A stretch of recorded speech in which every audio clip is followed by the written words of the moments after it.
Well, I think we're wrapping up this mystery. What's this one?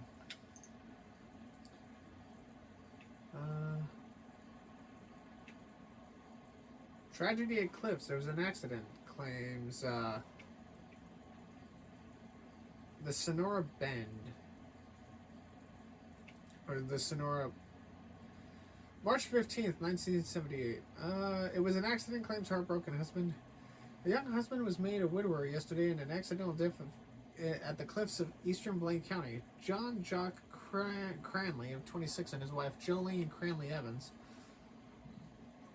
22, were walking by the cliffs overlooking the old Gordo Lighthouse when a dispute ended in Mrs.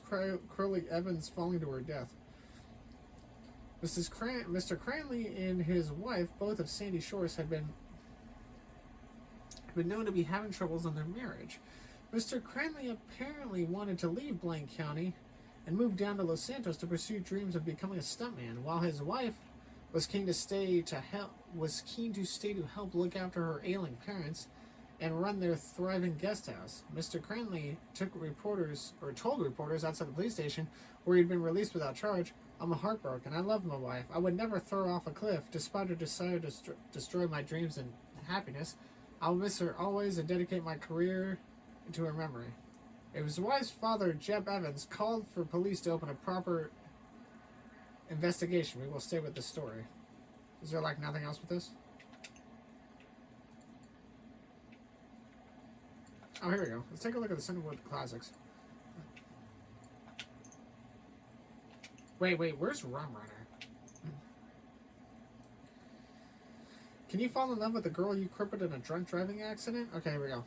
Rum Runner is the epic story of a gang of bootleggers smuggling booze down the west coast from the St. Lawrence Seaway in the early 1920s, and their leader Eddie Olson, who transforms from small-time Canadian country boy to one of the most powerful gangsters in Prohibition-era Los Santos, falls in love with a girl named Beryl, whom he crippled in a drunk driving accident, and starts a relationship with her. So I'm assuming Beryl is the Leonora Johnson girl. Can I see a picture of the poster? No, guess not. She gives him the ultimatum: her or the rum. So Eddie must choose between a life of booze, money, and prostitutes, or the life of a beautiful girl who can't feel anything from the waist down. So he gets a lot of backdoor access, so to speak. That's fucking rude. A rival smuggler shoots her in the head, and Eddie moves to Vice City, becoming an insurance agent with a fetish for girls in wheelchairs. Then he saves some sick children. So, what the fuck? Wait a minute.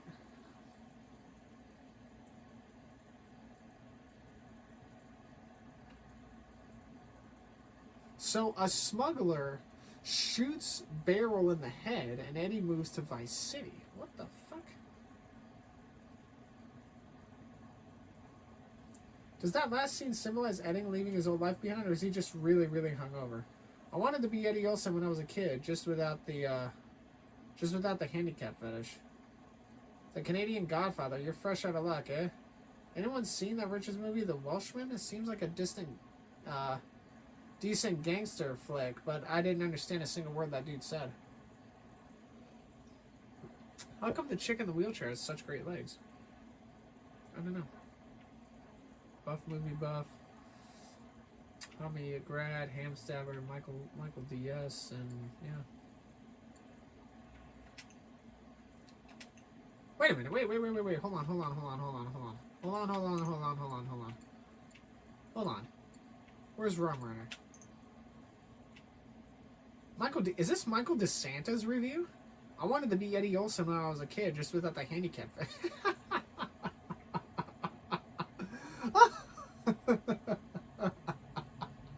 Holy shit. So Michael fucking commented on this. That's crazy. What kind of films do we got here? Let's see if there's any on here that... Nelson and Naples. What is this? It was a Richards Majestic production movie. Oh my. This is a Richards Majestic production. That would make the connection. Ah, see, I fucking knew it. Horatio Nelson, played by Mitch Dexter, arrives in Naples, a hero in 1798. However, the only attention he seeks is from the woman who poked out his eye 5 years earlier, the alluring Emma Hamilton. Both are married, but Nelson has been at sea for so long he'd bone his own mother.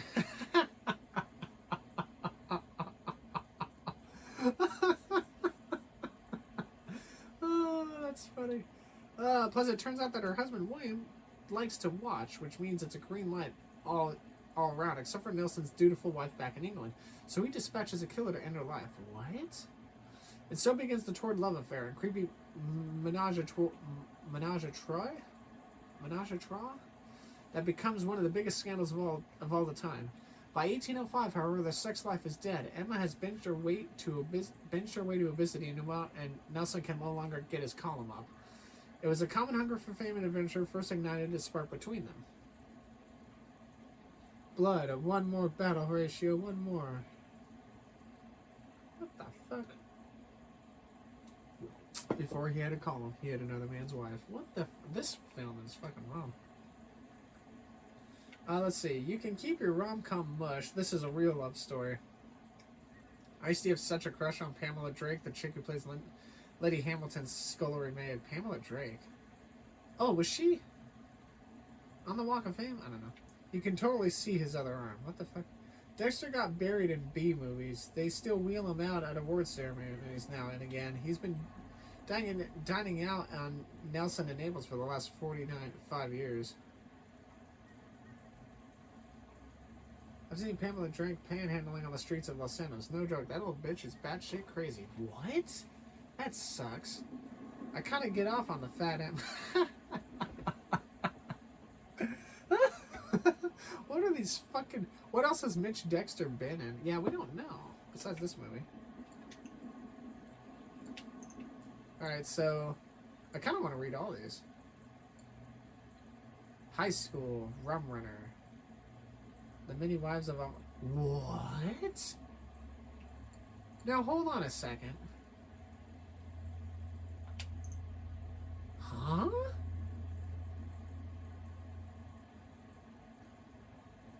So this movie did get made. And Peter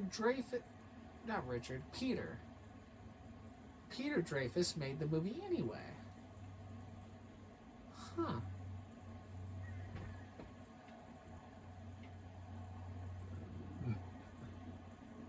I don't see Leonora's name on here.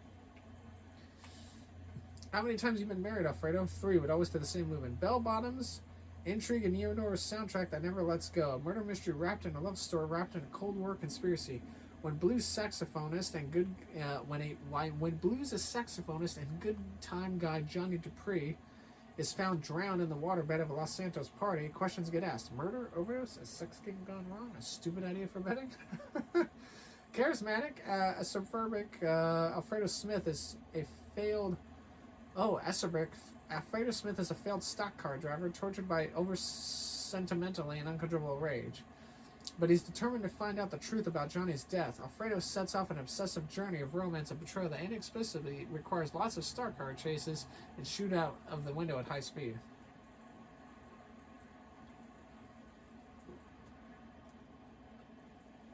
Oh, Michael DeSanta commented on this.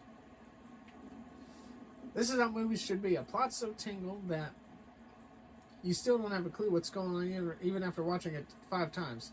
Not the dumbed down to sickly sweet trash Vinewood pumps out these days. Fucking Michael's an old-fashioned movie watcher.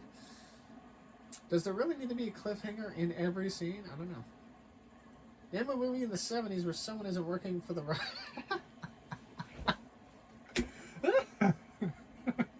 Dude, some of these reviews are great. This is fucking fun. I like this. The good old days when protagonists didn't have to be so likable. Ooh, okay. The movie makes me want to get messed up on lewds. What the fuck does that mean? Alfredo was bipolar before the world even existed. Wow, what a fucking dude. Hard to imagine why she married him once, let alone 3 times.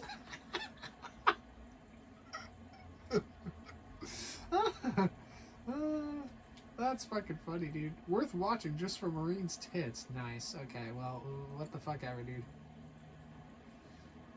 I think we solved this, but I'm not too certain. So the Many Wives of Alfredo Smith did get fucking made. That's crazy.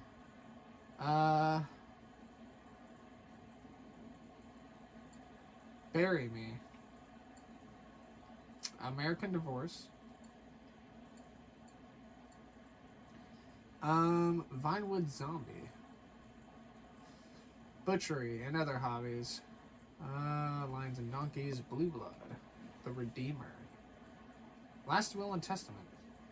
The Shoulder of Orion. Sanatorium. Jack Howitzer is Jack Howitzer, and Jack Howitzer. Weasel confirming your president. Oh yeah, Weasel News. Okay. Let's just start, I guess, going through the movies.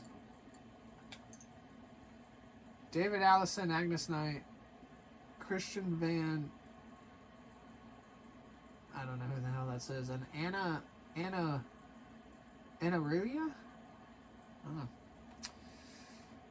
Heron of the Sea, 1933. There was a magical time where women came in a dowry, instead of just showing up and taking half everything you own. Half. That's why such things were better during the classic age of film. Such as the story of Heron of the Sea, a classic Sam Austin Fod Dickinson melodrama, and an award-winning performance by Miriam Turner. Cast in the perfect role for this wistful, dreamy, wistful, dreamy facial expressions that she'd overwrought to such great effect in the silent movies of the 20s. Turner plays the beautiful but naive Cornell Lavelle, middle-class girl who, with all the dumb skirts, falls for a foreigner. It wasn't the landscaper.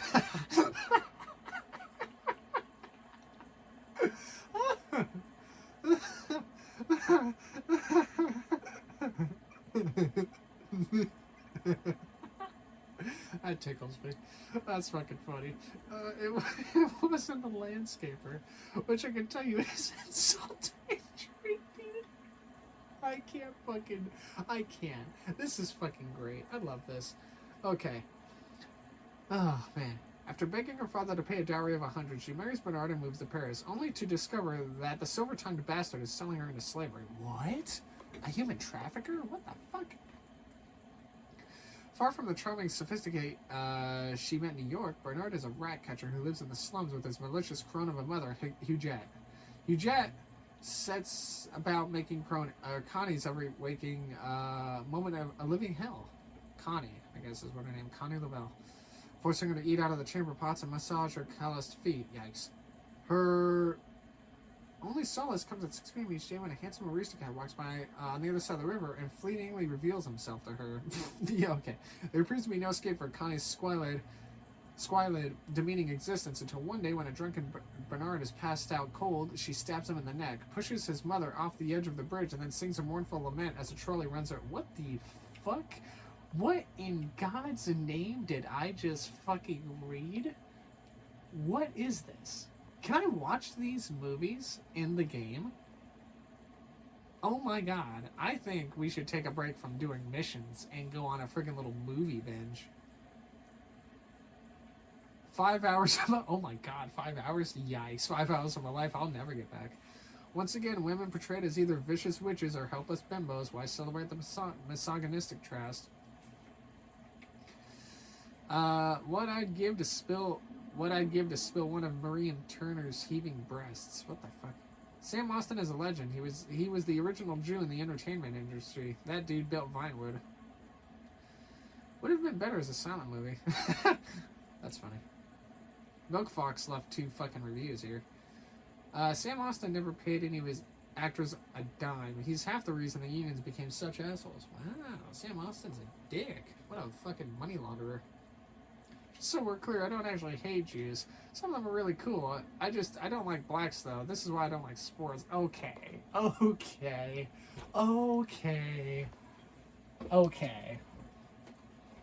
Milk Fox also. Oh my god. So Milk Fox left fucking 3 notes. Miriam Turner hated blacks, too. Really? She looks so pretty. Turner is the epitome of beauty, grace, and class. They don't make them like that anymore. Get real. Miriam Turner was a violent drunk who once stabbed her assistant with a pen. Wow, yikes. Huh. This is... Oh my god, this is kind of cool reading all the... Ouch. kind of reading all these fucking movies. I think I just fucking messed up the camera. I did. I just messed up the camera a fucking lot. I'm so sorry. I need to fix it. I don't know why I fucking messed up like that.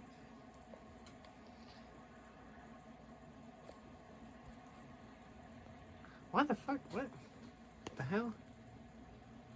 Why is it like this?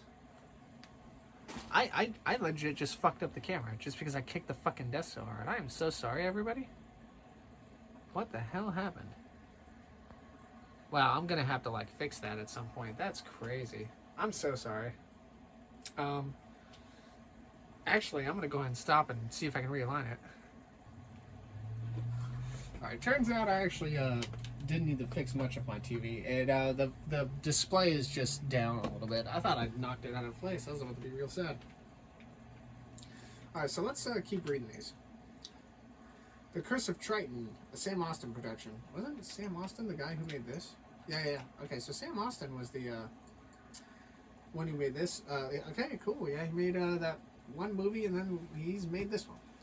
The prior film is noted for its exceptional gun battle scene in which live ammunition was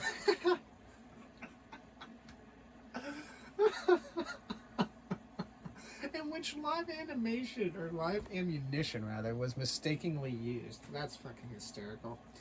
The prop master went to prison, but not before the movie won scenes of awards for some amazing acting that wasn't really acting. Despite its heavy-handed attempts at morality lessons and the rewriting of Greek mythology, entirely lost on 99% of its audience, Curse of Triton remains a wildly successful swashbuckling classic, and the first leading role for baseball star Ace Jones as legendary buccaneer Willie LaRocha.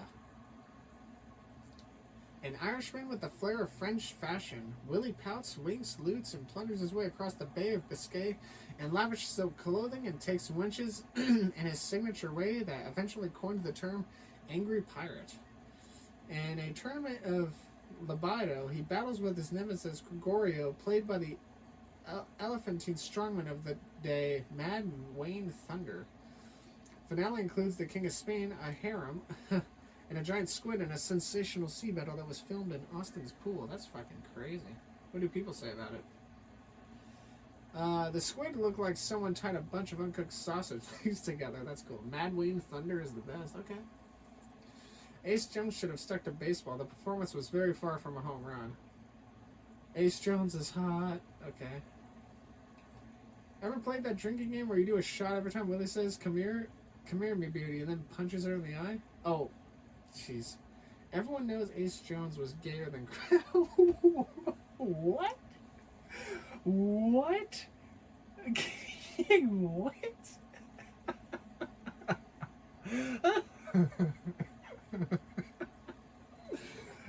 Gayer than Christmas. Okay. Did you read that? Did you read that book his gardener wrote?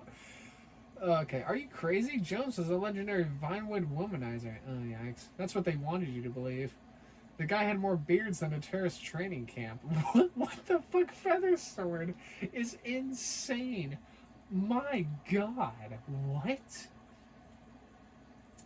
In his prime, apparently Mad Wayne Thunder could throw a cow 50 feet. Does Mad Wayne say anything in this movie other than "Arr"? That's funny. Whiskey sent Thunder crazier than his nickname. Remember when he pissed himself on that awards show? So apparently Feathersword said this, and Boo Boo Bags said this. Or they're replying to each other. Guy, so fucking gayer than Christmas, more beards than a terrorist training camp. Feathersword with the absolute whimsical fucking lines I have never seen before. Good Lord. My God. Wow. How many movies are there? There is 18. Bullwhip Fury. J. Lee Andrews. Through modern eyes, Bullwhip Fury can seem horribly misogynistic and racistic, and it is, but it's okay to enjoy because it's old. It's received standing ovations when it was released in '52, so it should be enjoyed as it was intended, a classic. Pre-civil rights, a classic pre-civil rights romp through the Old West, slaughtering the indigenous population and dragging girls into the bedroom by the hair. Good lord, sounds brutal. Cal Bradshaw, played by one of the best scholars in Western history, Dutch London. Oh, that's the dude that that's one of the people on the Rock of Fame, which we need to go finish and do, by the way. Is a llama rancher who lives a simple brooding life on the frontier. When he awakens one morning to find all his cattle slaughtered, ew, Christ. There's only one conclusion to jump to, despite no evidence to support it. Indians are minority.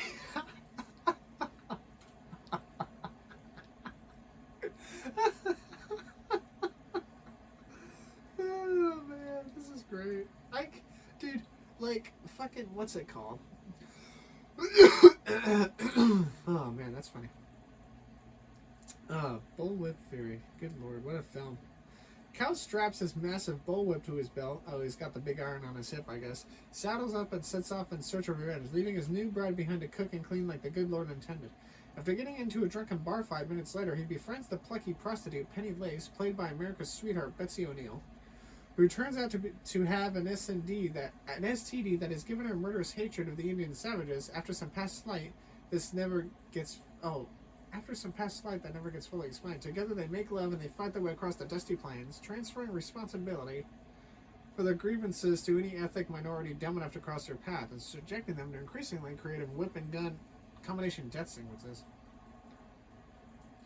No, London left his real wife at the time for O'Neill, and his real wife later became transgender.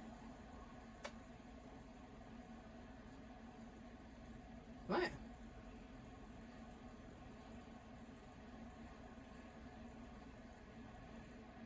So his new bride, his real wife, huh? Wait a minute. London left his real wife at the time for O'Neill, and his real wife later became transgender. Huh? Huh? Oh, wait, hold on. Oh, I'm sorry. Okay, no, okay. So while they were filming the movie, London was married to somebody. But after working with Betsy O'Neill, who, well, that name seems really familiar. Where have I read that name? Betsy O'Neill? Where have I read that name? Oh, she might have been somebody on the Walk of Fame we saw, maybe. Because America's Sweetheart. Yeah, I don't know. Yeah, Betsy O'Neill sounds like a familiar name. Oh, no, you know what it was? Betsy O'Neill. Oh, what the fuck? This kind of came back full circle. Betsy O'Neill, I believe, was one of the suspects in the Leonora murder, right? Which I think we figured out maybe like 20 or so minutes ago. Like maybe a half hour ago now? Huh. Okay. So London left his IRL wife for Betsy O'Neill after this movie got finished. And his real wife later became transgender. Wow. Becoming transgender, like, in the mid-1950s? What a fucking flex. I love it when Cal uses the whiff to take off Penny's girdle. Ooh. That sounds kind of... okay. Huh. That sounds kind of like... okay. Dutch London. Now there's a real man. Most awesome Western of all time. There's like... this is like a white power recruitment video. There are no actresses like Betsy O'Neill anymore. That whip must be like carrying a python around. I heard Betsy O'Neill blew her way to to more acting roles than Poppy Mitchell. What? Betsy O'Neill was a whore? I guess maybe. London was a chicken hawk. The closest he got to the Second World War was a Dutch flophouse. Killing foreigners and abusing women. A perfect role for London. That right-wing maniac. No method acting required. Oh. Huh. I kind of want to see this movie. Because I want to see what Betsy O'Neill looks like. Let's see. Oh, this one's not that long. Directed by Emmanuel Passarelli, the art house film makes little sense. A man who may or may not be a thief with a nagging wife hears a beautiful woman in his head. And both conspire to make him go mad as he lives in anguish over his role in his friend Luigi's death. Actors' mouths rarely move, yet we hear their voice, a technique the director used in several films. The latter in the end symbolizes something, we aren't sure what. This sounds weird. What is with the horse? Or is it the fact it's in 2 different languages? One of the great stories of our time. Huh. This one didn't have much of anything on it.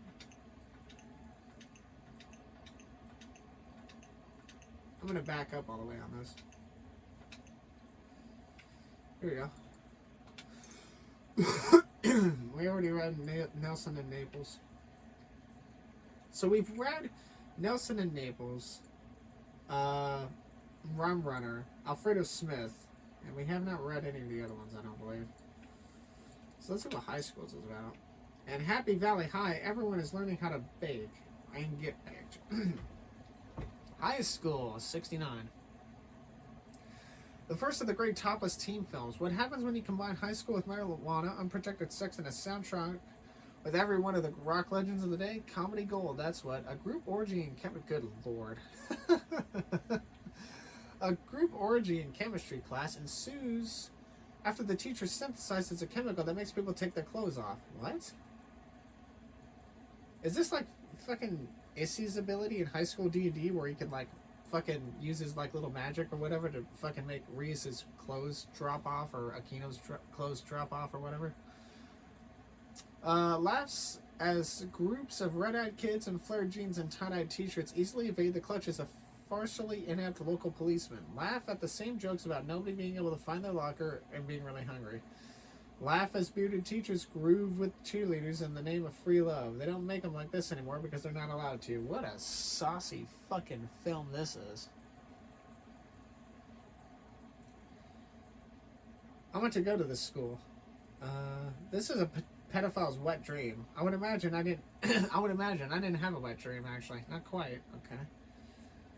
Classic scene at the football game where Happy Valley's team is so stoned they just start making out with each other. Jesus. Is it any wonder that baby boomers fucked up America? True. I shit my pants when they spiked the nerd's lunch with acid. He nearly died. That's hilarious. The parent-teacher meeting with the hash cookies and laxatives might be the funniest thing I've ever seen. Wow. What? What? Oh, man, oh, man, oh, man, oh, man, oh, man. That's funny.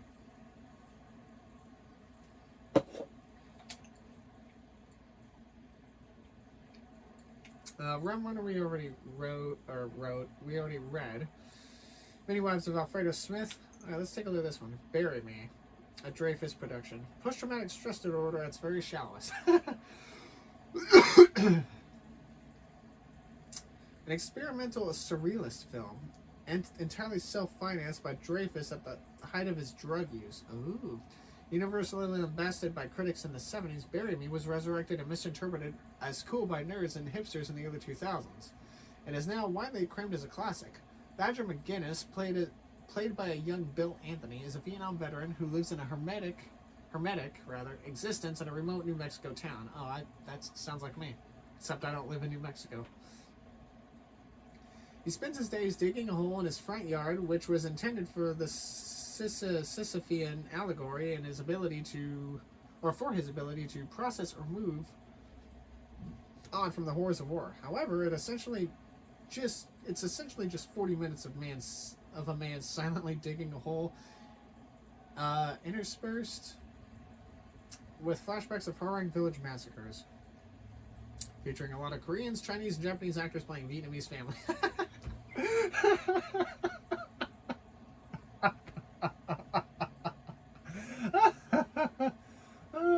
About halfway through the movie, a foul-mouthed paraplegic woman called Jenny shows up, manages to connect with Badger and bring him out of his shell. After they take acid and have awkward sex in the hole. Jesus, awkward sex in the hole he's digging? Yikes.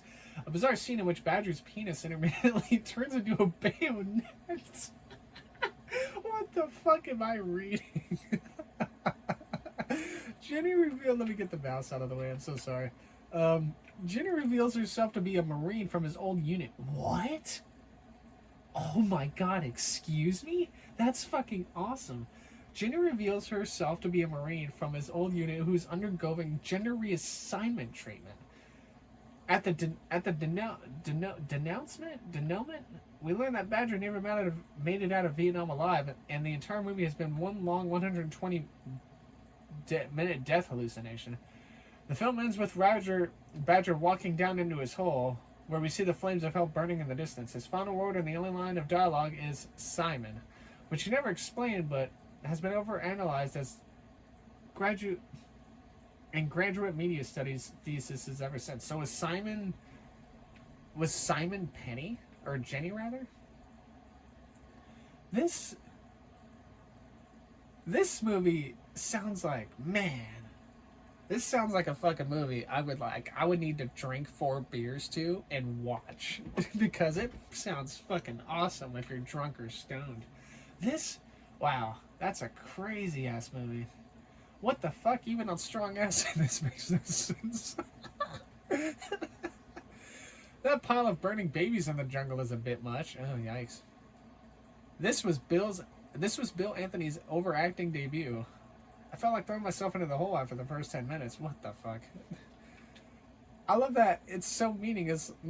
It can be interpreted in a limitless number of ways. That's what 70 films is all about. Definitely not a family movie. Bill Anthony still takes himself way too seriously. This movie sounds like a fucking trip. Dude, that movie sounds awesome. What else do we got? An American Divorce, 78. Oh, it's a Richards movie. With Jack Moore and Sally Sherman. In the age of free love, everything has a price. A tear-jerky pseudo-feminist melodrama about ordinary people, i.e. bored rich socialites in Liberty City. Having cowardly affairs, doing coke in disco boots, getting divorced and fighting for custody of their overprivileged one-dimensional children in the 1970s. And American Divorce won lots of awards because it captured the zeitgeist of a decade that completely threw in the towel on moral responsibility and musical taste. After an hour and a half of watching upper-middle-class white people with enormous afros weep in Algonquin cafes and spurting mawkish dialogue like, "But my kids are my life," and "It's time I did everything for myself. The inevitable happy ending can't come fast enough. We won't ruin it for you, but everyone dies. Thank God." What? What? What? What the hell? Oh my goodness. This actually seemed longer and more boring than my own divorce. Good Lord.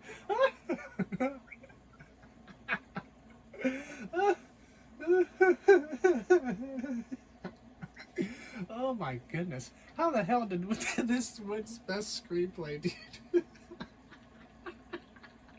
Nobody does over sentimentality like Solomon Richards. Oh, Solomon made this movie. I've seen Mexican telenovelas less sappy than this. The best divorce movie of all time, and I've seen them all. Wow. Good on you, Happy Spit 9. This was the movie that made divorce look cool. Look what happened in the 80s and 90s. Everyone started doing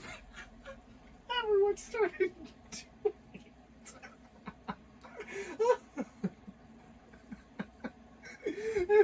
Oh my god, dude, my fucking sides hurt, dude. I've been laughing too much. Yo, I have to give it to Rockstar. These movies, their ideas and the reviews for them are so fucking whimsical. Like, oh my god, that is awesome. Like, that is awesome. I don't care who you are. This is creative. It's freaking awesome.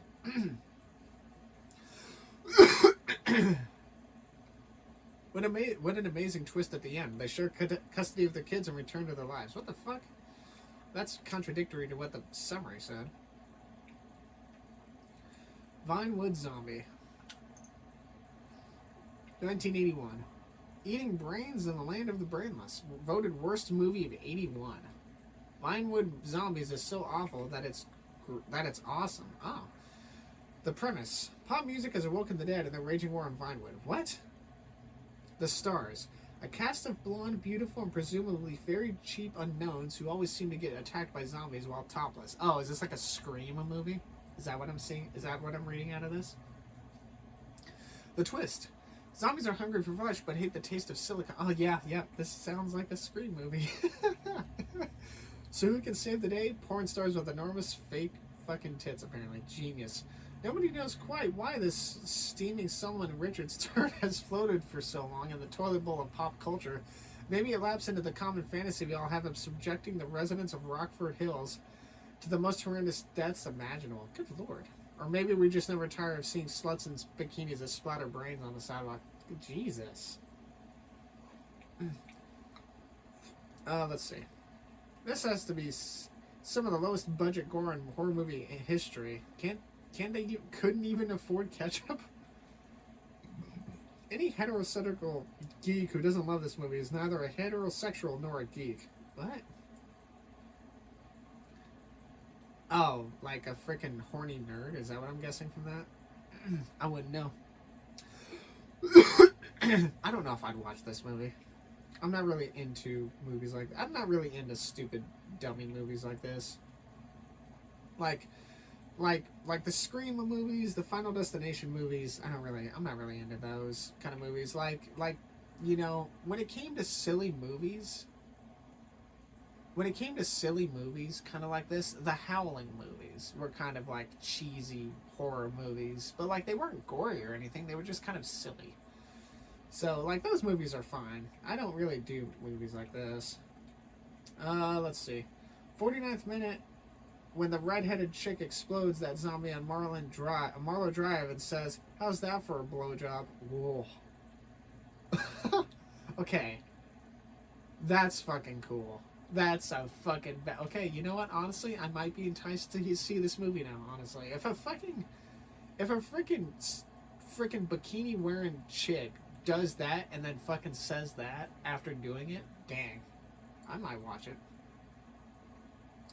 Tits and zombies. Nobody can say Solomon Richards doesn't know his audience. Yeah. Solomon Richards, I guess, would know his audience. I'm losing my voice again. I've been blabbing and yabbering a lot. Ugh. Alright. Oh, excuse me. We only got some films left to go. I don't know how many films we can do in a video, but... Butchery and Other Hobbies. A Dreyfuss production. Oh, Dreyfuss is still making movies. Nice. What would you do if you woke up in somebody else's body? Go on a sex crime spree? This is a body swap movie classic. A freak leap year eclipse meteor causes 65-year-old serial killer Brett Mayfield, not to be confused with Baker Mayfield, the quarterback of the Tampa Bay Buccaneers, and gay 18-year-old Ryan Lockhart, not to be confused with Tifa Lockhart, who I don't remember which game series. She's in the Final Fantasy games? I don't remember what games she's in. I don't know if they're Final Fantasy or not. I guess they could be. I fucking forget. Actually, I've got Google right here. Let me see. That's before I get fucking yelled at, which I probably already am. Tifa Lockhart. Video game character. What is she in? Yeah, she is in the Final Fantasy games. Alright, cool. That was nice. I am still kind of cultured. Let's be honest. Whoever fucking designed Tifa's character, by the way, like, honestly, should, like, just get a get-out-of-jail free pass for anything he ever did. Second-degree murder, manslaughter, I don't care, bro. He created one of the most gorgeous-looking video game girls in history. Tifa has no fucking right to look that beautiful.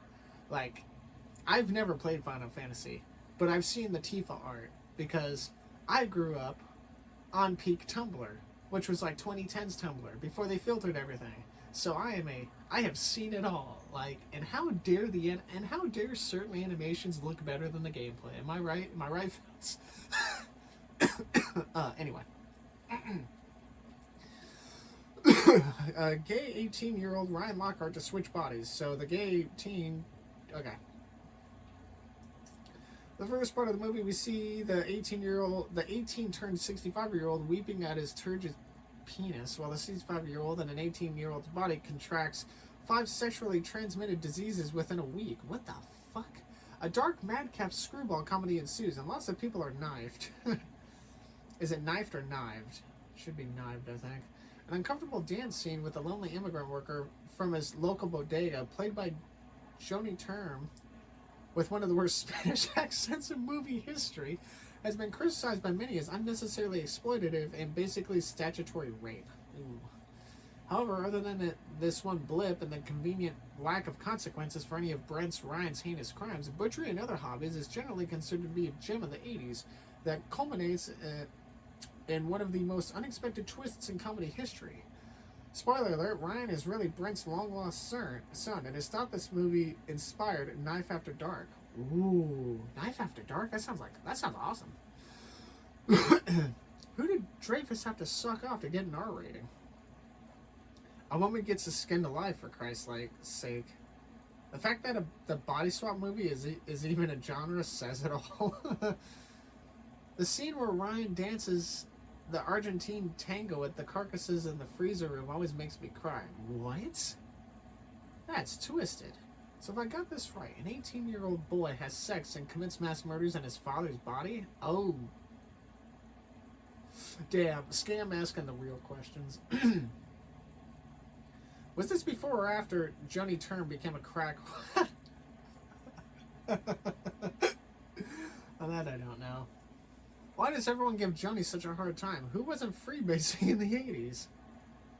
If this is a classic movie, I'm not a 47-year-old virgin still living with my parents. Okay. I mean, 47-year-old. Let's see. Which one are we on now? Lions and is Knife After Me a movie here? I don't see it.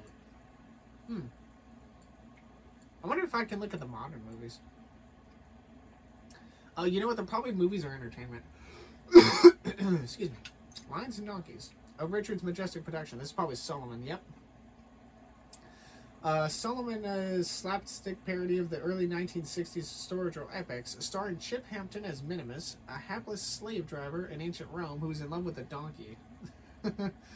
His donkey is taken by the emperor as a love toy. Oh my. What the fuck are we doing in ancient Rome here? The only thing I know about ancient Rome and Romans and anything like that is the geology. More so Mount Vesuvius. Let's see.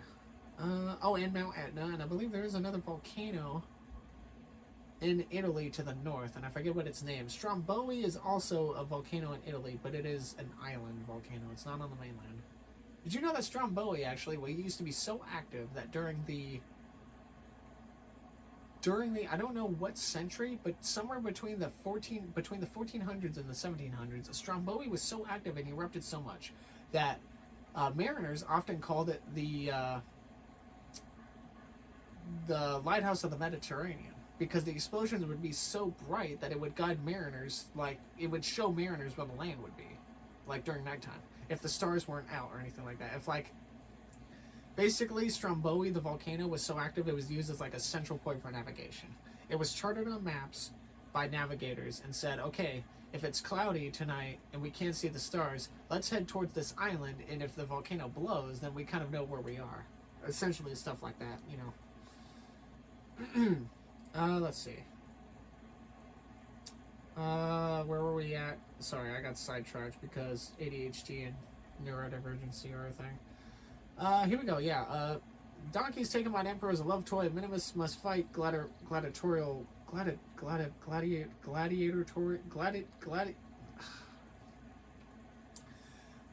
must fight fucking Spartans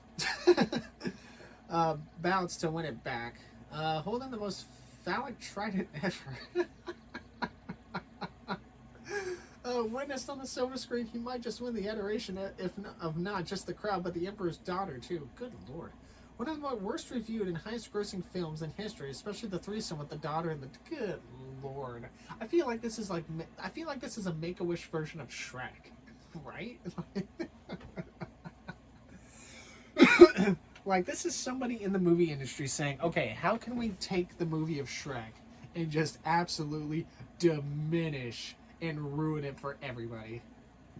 This would be the movie for it. I wonder if Michael made a comment on this. Minimus mooning the crowd and never gets old. That would make me laugh. Excuse me. Okay, I'm calling it. Campest gladiator ever. Oh, does he just sit there all the whole time? Rumor is Chip Hampton liked him young and liked him male. What? The fuck? This has not aged well. Literally a gay joke every minute. Kneel before me, Minimus. Oh, thought you'd never ask.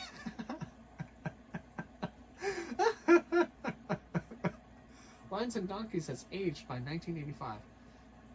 Didn't Chip Hamilton die right before this movie came out? So we have somebody saying Chip Hampton died before the movie came out. And apparently something happened in 1985. Rumor is Chip Hampton liked him young and liked him male. So the word liked is past tense, meaning he's not alive anymore. So this is probably factual. So Chip Hampton apparently died before this movie released, and apparently scandals came out about him in 85. Huh? God damn it. I'm gonna need to like take another cough drop because like I'm on freaking, what hour is this? This is like hour 6 or hour 7 of me recording. I wanted to do Minecraft earlier, but the server was being laggy, so I did GTA. And I'm still in GTA. I'm probably gonna be on GTA for another few minutes anyway. Or actually probably for another half hour or so. What wife are we on? I'm so sorry. I was looking at the many wives of Alfredo Smith. Actually, if I ever get another girlfriend, and if we like end up being married, she would be my second wife technically, because I had an online engagement with my ex, my previous one. So, or I guess she would be my first wife, but my second and fiance, I suppose. Felix Shark's Blue Blood. Dreyfuss production. Dude, Dreyfuss has been making stuff for ages. The Vinewood Brat Pack are reunited in yet another coming-of-age story about narcissistic Rockford Hills high school graduates partying hard for one last summer before they all leave for college. Wrecked sports cars, bodies, and swimming pools, emptied trust funds. I don't know why that makes me laugh. That makes me laugh. Botched a... Oh, good lord. This sounds like somebody took... This sounds like somebody took Animal House and just fucking abused, like... Wow, that's funny. Empty trust funds, botched abortions, piles of cocaine is what the 80s were all about. This sounds like somebody took the movie Animal House and the movie Scarface and tried to combine them to make whatever the hell this is. What happens when 10 impossibly Fascist and good-looking 18-year-olds become disillusioned with their wealth, all their wealth and privilege?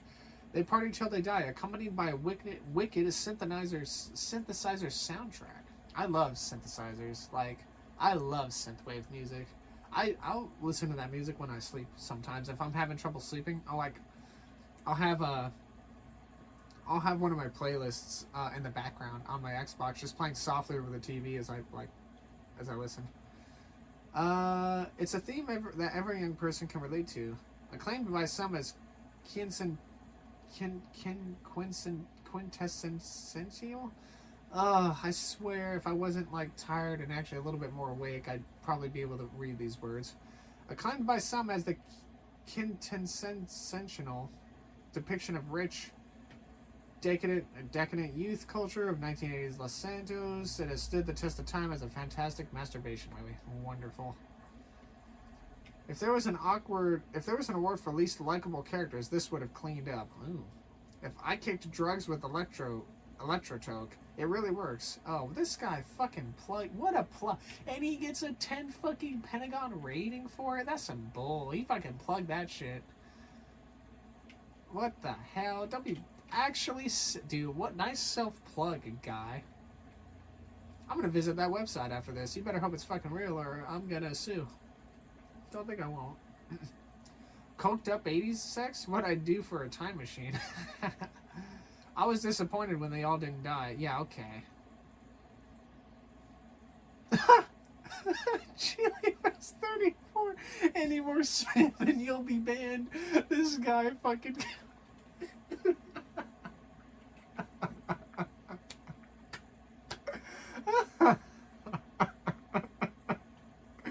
Oh, that's fucking beautiful, dude. That's fucking beautiful. I like how his rating didn't get fuck all. And this one got... this motherfucker probably rated his own comment, dude. What a guy. Oh my god. That's hilarious. That is so... That's awesome, man. That's awesome. Any more advertisement, you're gonna get banned, bro. My dad works for Rockstar Guy. The Redeemer. This one sounds like a Jason Statham movie. Which, I saw the trailer for, I saw the new trailer for the Statham movie that's coming out in March or whatever, or April, and that shit looks badass. Listen, I don't care who you are. I don't care how many occupation movies that man makes. I love Jason Statham. Like, I do not care. His voice, like, listen.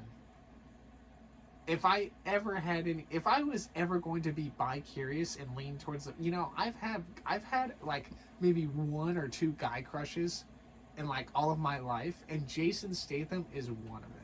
I don't know what it is. My favorite action movie stars are Denzel Washington, Bruce Willis, and Jason Statham. Jason Statham has, I don't care how many films he does. I don't care if that's his like core for the rest of his acting days. I'm going to watch every one of his movies. Like, oh my god, he is so cool in Expendables and in The Meg. Oh my god. Like, you can't tell me, like, Jason Statham is great. Sorry, I'll stop gushing over Jason Statham and his freaking smooth, fucking calm speaking voice. A gloriously cheesy action movie cult starring Al Di Napoli. Famed for its over-choreographed homoerotic fight scenes and shameless promotion of right-wing values, The Redeemer doesn't waste any time on character or plot development. It jumps right in. When, for some unknown reason, an army of Arabs disguised as aliens...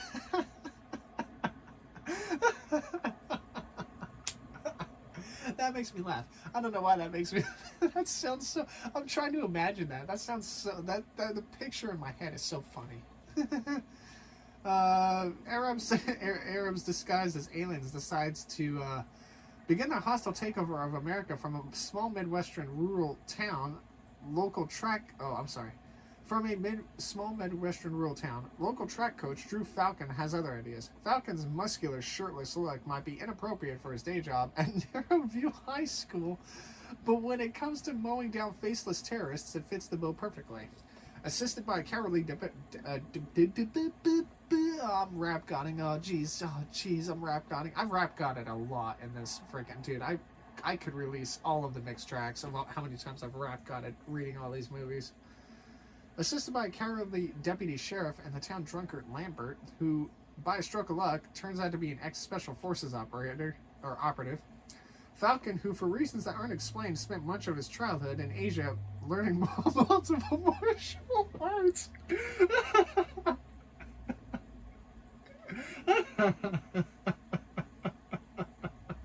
Yeah, this is definitely a Jason Statham film, bro. Sign me up. Saves the US of A and wins back the love of his estranged wife by killing hundreds of ethnic stereotypes with an impractically oversized gun without reloading. Oh my god. What a movie summary, dude. I want to see this movie. Why does Falcon wear camouflage face paint when none of the combat happens in the countryside? This movie is still huge in the gay community. Why does he have an estranged wife, though? I bet nobody's jerked off to it more than Al Di Napoli, though. This is turban warfare, motherfucker. Okay. Only Falcon could roundhouse a he roundhouse a cruise missile? No shot, dude. I want to watch this movie so fucking bad. You know who like would love this movie? Frickin' Soup. From frickin' the freaking goons with McNasty and what's his face, Dew and Blarg. I think Soup would love the shit out of this movie. D. Napoli made a shitload of cash from this movie and spent it all on meth. Oh, that sucks. Oh well. What else do we got? Last Will and Testament. A Dreyfus production, 1991. When Shine Law School dropout, Will Longhorn is bequeathed $1 million by a woman he had an affair with as a teenager. He can't believe his luck until he gets accused of committing her murder and is forced to go on the run into Australia. Ooh. He soon realizes this is a terrible idea as the place is full of savages that annoy everyone. He falls in love with a young runaway called Molly who teaches him to believe in himself. Yet her accent is so annoying Oh, listen, I'm gonna keep it a $1.50 with y'all right now. I think girls with English accents, Brazilian accents, or like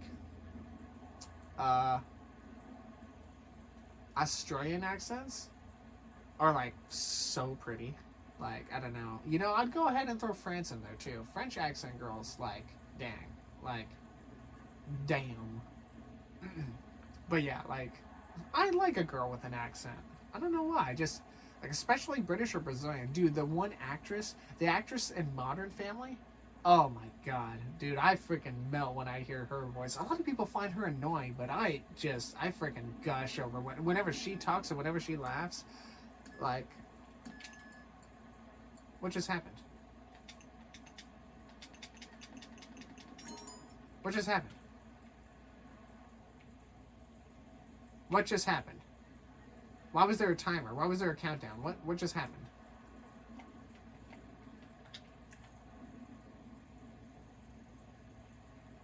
Oh, I could see Vincent's missions again.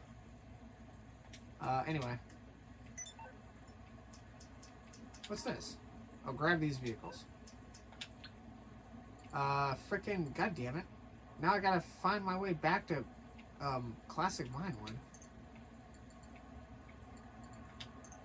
I wasn't done reading the movies. I heard a timer countdown. It scared me, because I didn't know what that meant. I didn't know if that meant I was gonna get kicked from my own private lobby or something, or what happened. Children of the Mountain. What the hell? World leader in self-awareness training with more than virtual office. Oh, that sounds kind of cool. Is it in media and entertainment? Oh yeah, here it is.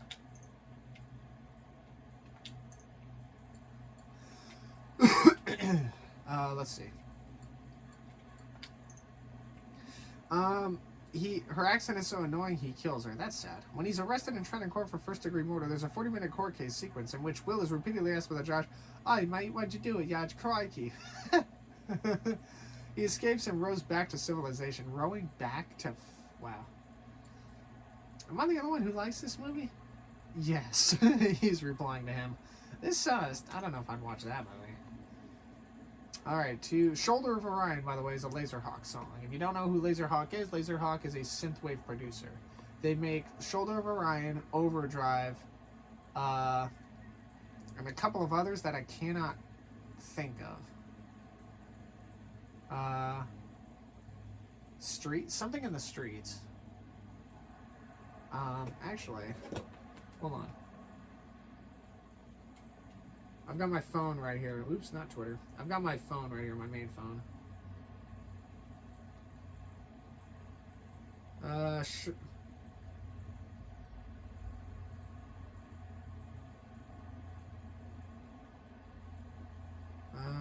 King of the Streets.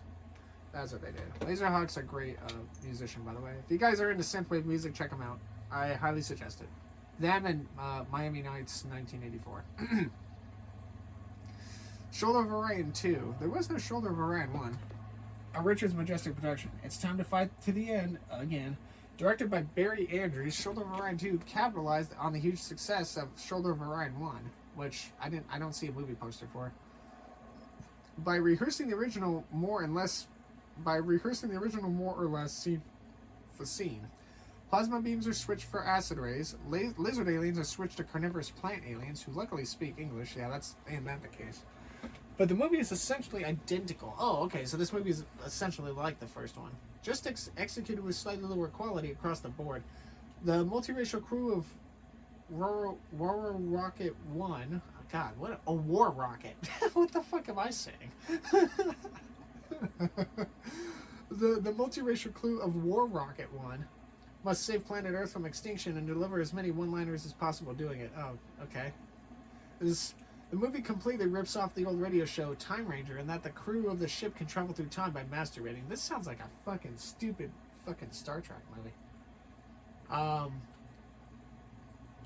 By masturbating. Like most crappy movies of the 80s and 90s, the passages of time have transformed it into a cult classic, and nerds still congregate in the dark theaters today to masturbate with the, oh my god, synchronization masturbation with the actors on the screen in the movie, good lord. And in the theater? Fucking dude, the balls on these people. Wow. During a 20-minute...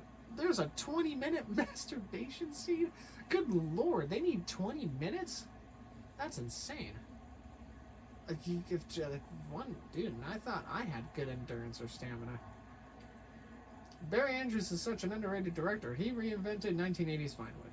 Andrews was a rent boy. He swallowed 1980s Vinewood. Invasion. Los Santos craps all over the shoulder of Orion too. Pluto? Pluto? I said Mars. Cocksucker. What the hell?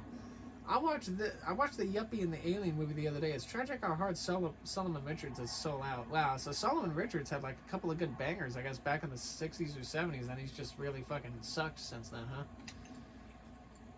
Alright, so we have one movie left. Arthur Penny's The Sanatorium, a Richards Majestic production. Set in a sanatorium in the 1920s, a group of lunatics with tuberculosis, oh good lord, break out and fight for a woman's suffrage. They're eaten by stray dogs, and we follow one runt of the pack as he is taken in by a woman with enormous breasts. One morning, the dog is scared by her and accidentally bites, giving her a fatal disease from which she dies. The dog then begins to talk in the movie and gives a long speech about charity as cowardice and selfishness is a virtue. What the fuck? Was this Richard's attempts to atone for 20 years of making racist movies? If it was, he didn't do a very good job. How can you have a classic movie from '94? Oh yeah, that's true. One of the great untold stories of our time.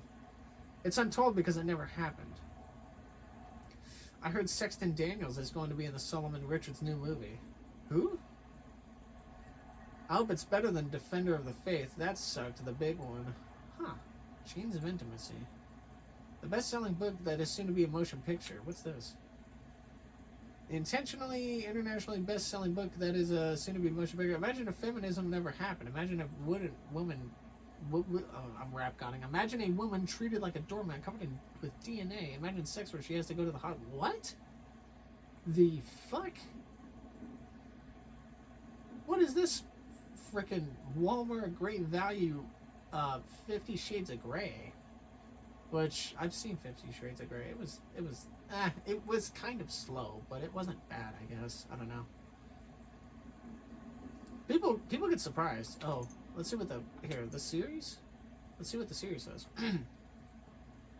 Uses every sexual cliche in existence. It's great. Follow the journey of Jane Vixen, a young, innocent religious woman who works at a hobby shop when charming millionaire Lucent D'Angelo enters the store to buy supplies for a fleet of remote-control devices he is building. Seeing she is intrigued, he offers to show his studio workshop to her after work on the ride in his supple sports car, because the ladies love that. He talks about his work feeding poor crippled children around the globe. Ah, I see. When he shows her his workshop, she is aghast. He has hooked dildos up to a reciprocating saw. A remote-control helicopters. See the jackhammer... What the fuck? I'm not reading the rest of this. If you want to read the rest of this, fucking pause the video. I'm not reading the rest of this. The plug of intimacy. The U-bend of intimacy. Oh my god, it's like actually 50 Shades of Grey. Every woman secretly wants this. That's why they read these books. What? No. But yeah, people get surprised when I tell them, oh, I've seen 50 Shades of Grey. Really? Why are you watching 50 Shades of Grey? Listen, as a 30-year-old male, actually 32 soon, I like things a lot of people don't expect me to like. I like the Twilight movies. I think Jacob's badass. Fucking Edward can kick rocks. I think Jacob's badass. I also like Taylor Swift. I wouldn't call at one time, I wouldn't call myself a diehard Swiftie, but I like her music a lot. My depression loves her music, apparently. Alright. Is that it for the classic films? Because if it is, then... Ooh. Featured classic. Yeah, we already read this one. Alright, cool. Is there like another one I can read, maybe?